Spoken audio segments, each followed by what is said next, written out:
What's up, YouTube? It's Big Lou tapping on in with What It Do with Big Lou.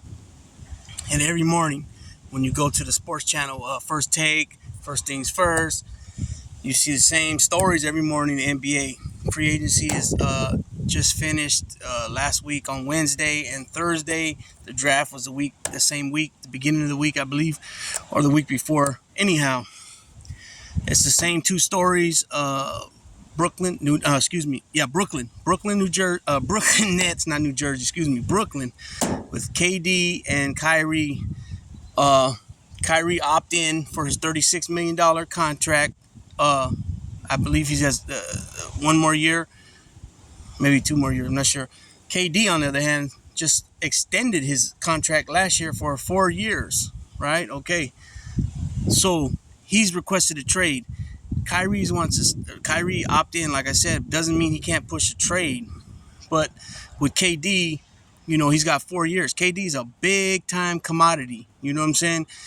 You got Utah Jazz and the Minnesota Timberwolves made a hell of a freaking trade on Rudy Gobert, the center, 7'2" center out of France, right?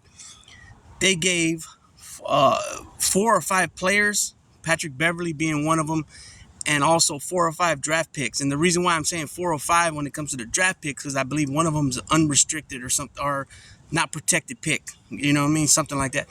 So they gave up 4 or 5 players, talent-wise, and then future draft picks, probably 2025, 2027, 2026, whatever, for Rudy Gobert, who's a hell of a defensive player. He's got like 3 defensive players of the year.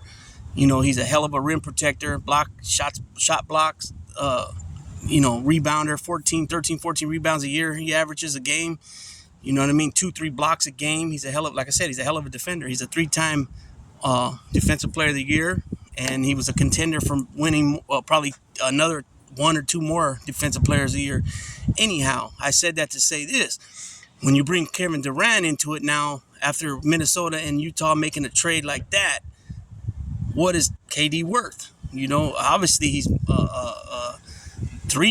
4 times better offensive player than Rudy Gobert, and KD, he's not the defensive player that Rudy Gobert is, but Kevin Durant showed, like when he went to Golden State, he stepped up his defensive game big time, and he was able, he was blocking shots, and he was also grabbing a lot of rebounds, you know what I mean?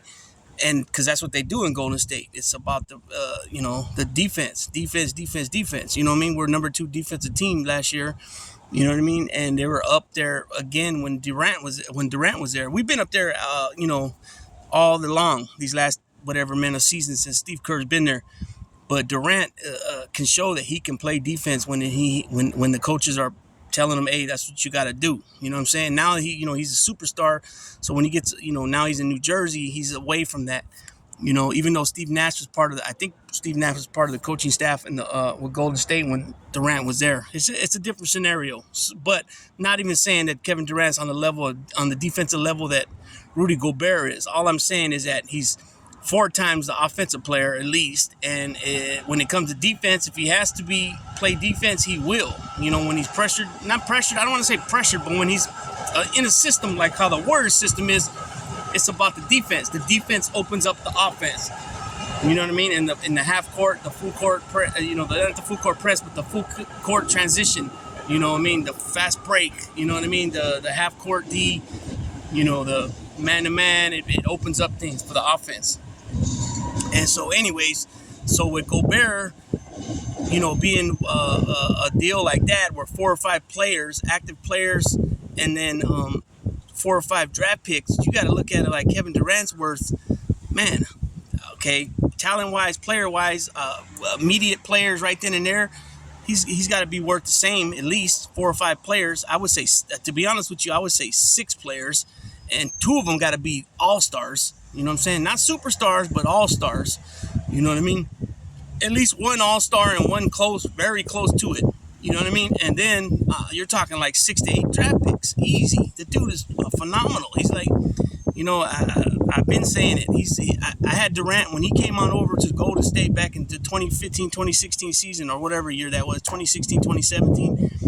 I had Durant unstoppable, number 1 offensive weapon in the NBA. 5 years later, I still have him in the top I say one, but a lot of people will argue and say Giannis is there, which he is, and Jokic's there, and then you got Giannis, KD, and the Joker, and then you got the next tier, which I would say would be Embiid, Jason Tatum's right there. You know what I mean? Who else? John Morant, they're right there. Booker, you know what I mean? It just depends. All Luka Doncic, all them dudes are like 27, 28 points a game. Trae Young, you know what I mean? But the only difference between KD and the Giannis and Jokic is that Jokic is a center. You know what I mean? He can score. He showed that back-to-back MVPs. He grabs 12, 13 boards a game. And then you got Giannis, who's a dominant figure too at the power forward, 6'10", 6'11", you know what I mean, scoring 30 points a game, and then he grabs himself a good 11, 12 rebounds a game, you know what I mean? And he runs the floor just like Kevin Durant. They can do things that guys normally at their height can't do, you know what I'm saying? They can play all 5 positions, you know what I mean? If you want him to handle the ball, they could do that, you know what I mean? If you want him to, play the 2, play the wing, slash, play the 4. Kevin Durant can play the 4 if he has to. He's done it before with him and Draymond on the court, and get yourself 8, 9, 10 rebounds a game. You know what I mean? I'm pretty sure Durant's been the 5 before on the Warriors when they go so-called small, on that quick offense. You know what I mean? And let's be honest, nowadays basketball, how many legitimately big men do they have out there at center? It's not like before where everybody had a 7-footer. And, they were starting, the starting center was 7 foot. Nowadays, you got 6'8" guys, 6'9", maybe 6'10" every now and then, and they can shoot the 3 themselves. You know what I mean? So when you got Embiid and Jokic and a couple of these other guys like Robert Williams with the Celtics, when you got that true 7-footer, it's a plus. And then the way they run the floor too, and so Durant. I mean, this is the thing with Durant. I don't even see Durant going anywhere. The Nets have, it's not like they're up against nothing. The guy's on contract for 4 years. And it's not like Durant's going to say, trade me or pull a Ben Simmons or a Kawhi Leonard and sit down and not play. I don't think KD would do that because KD's already going to be 34. He's already missed, I believe he's missed 2 seasons due to injuries, once in OKC, and then obviously the one when he got injured in the playoffs of the 2019 season when the Warriors lost to the Toronto Raptors. So he's lost 2 years worth of stats, and he's pushing. He's pushing to be one of the top 10 basketball players of all time, which I have him right now currently at 11. To be honest, 11 or 12, I got him, and Steph is right behind him, the very next one. So he's already a 2-time champion, 2-time Finals MVP. He's got a regular season MVP. He's led the league in scoring. I don't know how many times. I think 4 times. He's got like 27,000 total points, something like that. 26, 27, 28,000 points. If he was to play that and say, "Oh, I'm not going to play till you guys trade me," he'll lose too much time, scoring and adding to his legacy as far as stats, because he's got the hardware. So everything else now is just extra. You know what I'm saying? So. And then plus, like he tweeted the other day, if you've been in the gym with him, you know what he's about. And if you don't, ask around. You know what I'm saying? So thing with that is he loves to play basketball. And even Draymond said it before that he just, everything about Kevin Durant is basketball. So he's not going to sit out when he's healthy. He's going to go out there and he's going to play. You know what I'm saying? And the Nets, they have a few guys around them still. And they got Kyrie. They got, hopefully Ben Simmons comes back. They can be, with those 3 guys, if they really play, those 3 guys alone, and Harris, and you still got Blake Griffin, you got LaMarcus Aldridge. Even though they're older, they're still ex-All-Stars. They're still ex-scoring machines, and things like that. So there's a big possibility of them doing really well, if not winning the championship with that core they got right there. You know what I'm saying? So I don't see them rushing. You know what I'm saying? They're going to look for what's good for the Nets, and they're going to trade. If it does come down to it where they trade Durant, it's going to be something that's going to benefit their organization. You know what I'm saying? So they're not going to go, if their plan is now, well, I mean, like I said, they got these 3 core guys, Ben Simmons, Kyrie, and Durant. So they're trying to win, and these guys are getting older. Durant's going to be 34 sometime when the league starts, the season starts.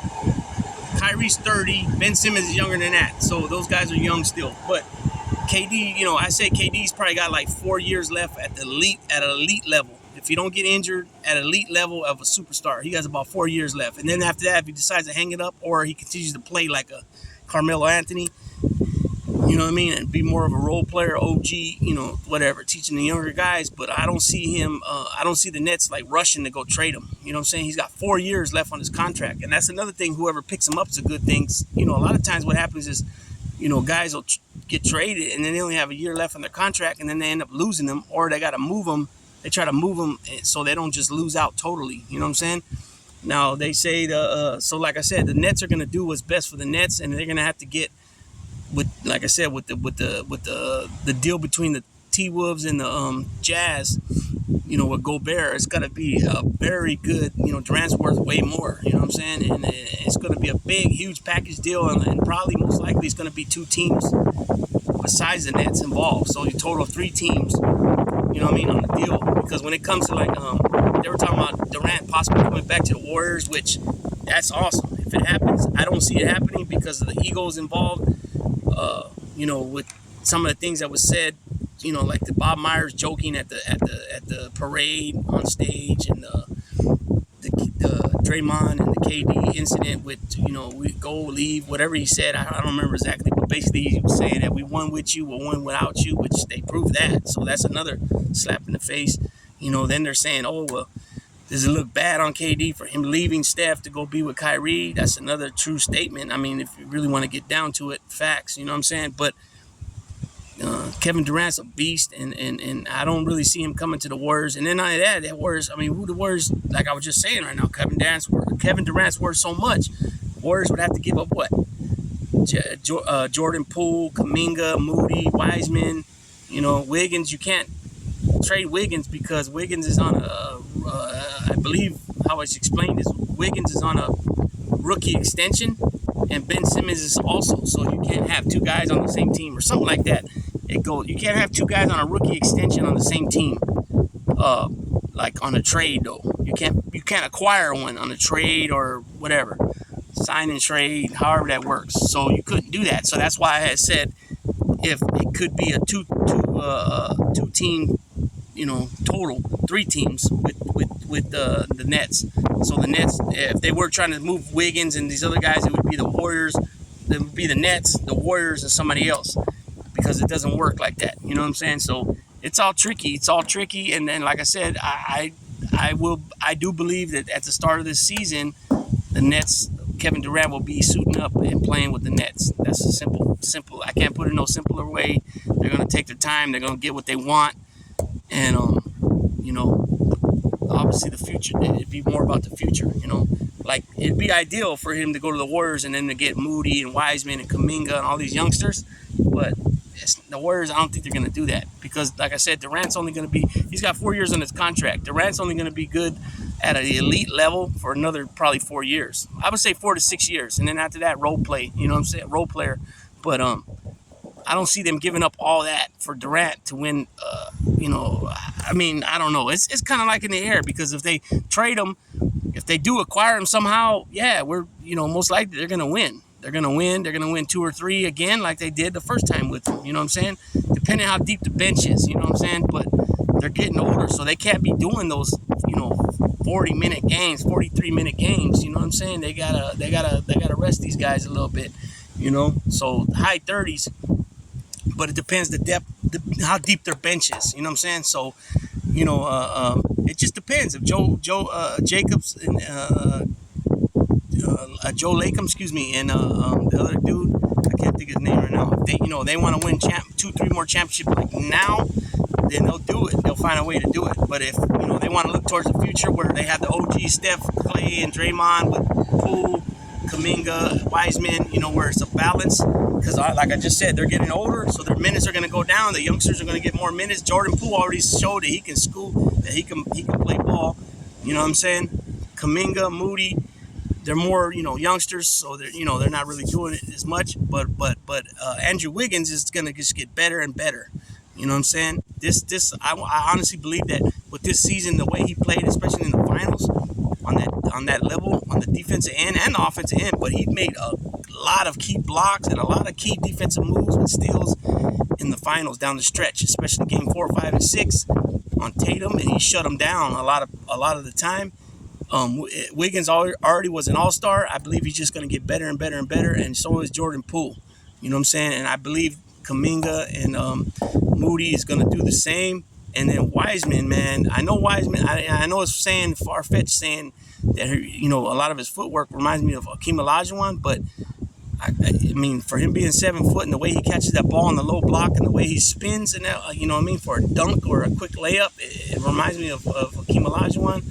Hopefully, he can stay healthy and he can show everybody that, yeah, he's got those moves like that, because he's quick too for being 7 foot. The way he runs the floor, he's he's darn athletic, and so I'm thinking that they're going to keep those guys and not trade for Durant.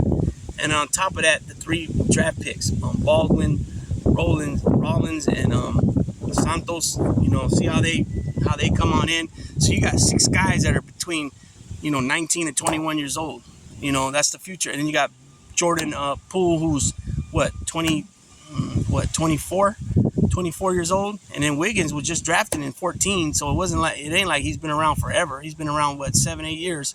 And I don't know. I don't remember how many seasons he played in college. So he might have only played one and done and came in the NBA, which would make him real young, 19 when he came in. So he's probably only about 26 years old, 27 years old. So with that being said, that's just a little more of the saga.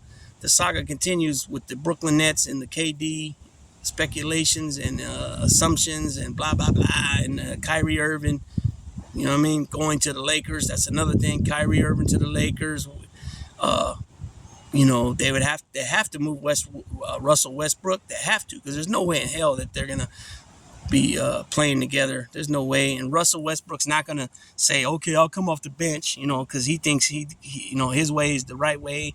He's real stubborn. You know what I mean? Moving, and I seen some things saying I'm moving AD as well.